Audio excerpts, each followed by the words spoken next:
साथियों, इस वीडियो में मैं आपसे बात करने जा रहा हूं। जैसा कि आप सभी को मालूम है, आज न्यूज़पेपर में आपने सुना होगा, राजस्थान में चिकित्सा विभाग द्वारा 2000 प्लस पदों पर भर्ती प्रक्रिया की तैयारी कर रहा है। तो जल्दी आपको वो नोटिफिकेशन भी देखने को मिलेगा और नोटिफिकेशन आने के बाद आपको इस यूट्यूब चैनल पर क्लासें भी करवाई जाएगी एएनएम और जीएनएम वालों के लिए स्पेशली। जिस तरह से आपने देखा होगा, पिछले साल आरएसएसबी बोर्ड द्वारा कॉन्ट्रेक्चुअल बेस पर एनएचएम की जो वैकेंसियाँ हुई थी, उसमें जो मैंने आपको क्लासें करवाई थी, उसमें से बहुत क्वेश्चन आपको देखने को मिला और बहुत साथियों को बेनिफिट भी मिला है। तो ठीक उसी तरह भी मैं आपके लिए सीरीज शुरू करूंगा जैसे ही आपका नोटिफिकेशन आ जाए, जिससे हमें एक तरह से पता चल जाए कि एग्जाम पैटर्न क्या है, एग्जाम का तरीका किस तरह से है, नेगेटिव मार्किंग है या नहीं है, परीक्षा में टोटल कितने क्वेश्चन होंगे और सिलेबस में कौन कौन से टॉपिक होंगे।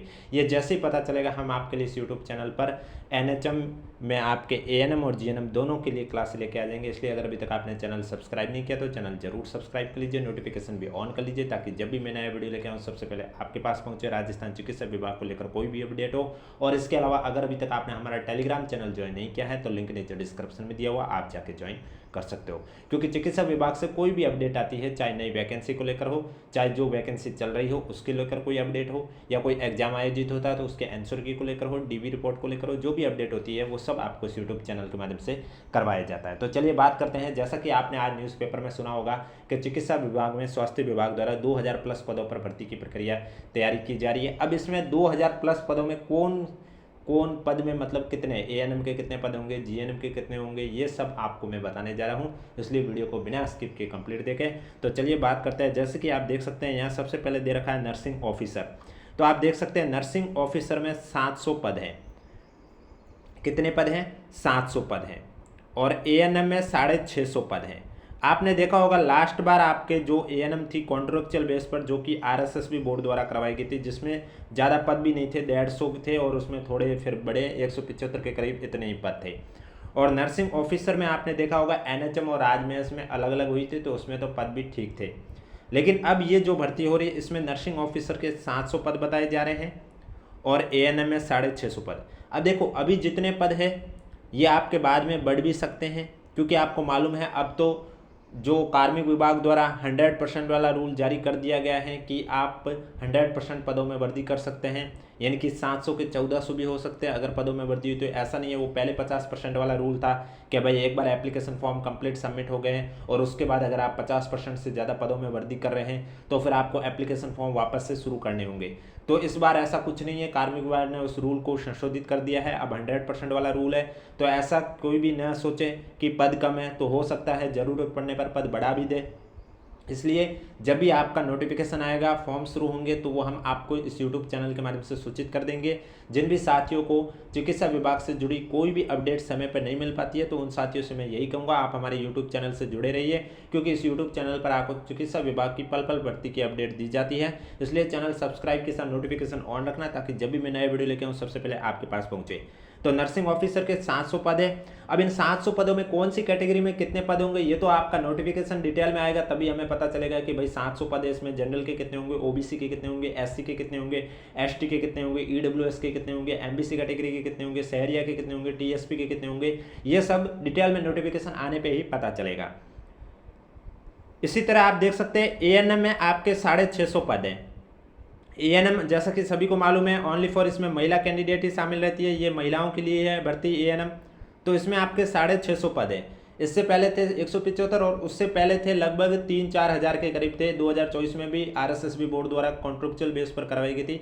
अब ये पदों पर एग्जाम अभी ये फिक्स नहीं हुआ कि कौन सी बोर्ड करवाएगी या फिर एग्जाम किस तरह से होगा, क्योंकि आपको मालूम है अभी तक वो जो नियम है कि भाई बोनस और मेरिट वाला, वो अभी नियम चल रहा है। जैसे ही उस पर हरी झंडी मिल जाएगी, स्वीकृति मिल जाएगी, तो उसके बाद आपका जल्दी नोटिफिकेशन भी जारी हो जाएगा। लगभग ये समझ के मान के चलिए कि एग्जाम तो होंगे ही। अभी से तैयारी में जुट जाइए, चाहे आप एएनएम की तैयारी कर रहे हो, चाहे लैब टेक्नीशियन की कर रहे हो, चाहे जीएनएम की कर रहे हो।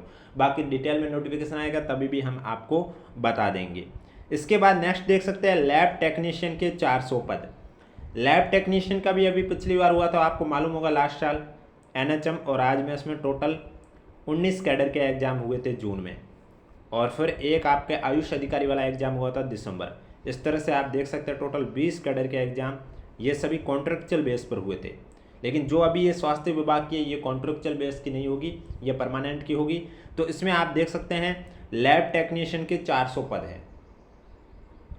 इसके बाद असिस्टेंट रेडियोग्राफर, तो अब देखो इसमें जो कॉन्ट्रेक्चुअल बेस वाली वैकेंसी में लग चुके हैं स्टूडेंट वो भी तैयारी करेंगे, क्योंकि उनको भी चाहिए परमानेंट जॉब।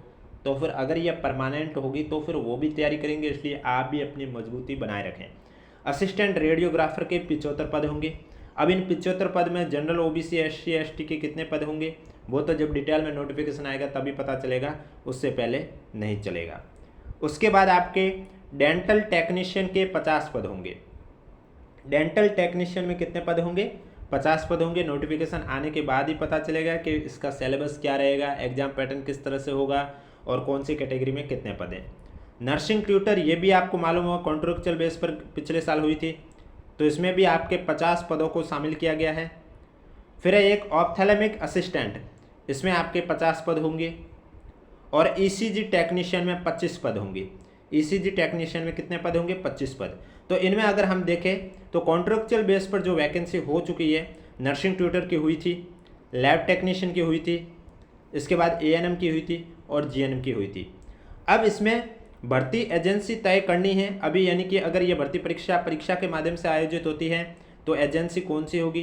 क्या ये एग्ज़ाम RPSC करवाएगा या RSSB बोर्ड करवाएगा या कोई और एजेंसी करवाएगी, वो सब अभी तय नहीं हुआ है। वो तय होने के बाद नए भर्ती नियमों को राज्य मंत्रिमंडल से जैसे ही मंजूरी मिल जाएगी उसके बाद आपके ये 2000 प्लस पदों का नोटिफिकेशन भी शीघ्र ही जारी हो जाएगा।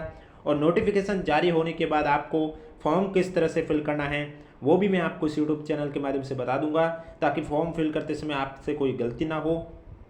क्योंकि अगर आपका फॉर्म सबमिट नहीं हुआ तो फिर आप एग्ज़ाम भी नहीं दे पाओगे अगर एग्ज़ाम होता है तो।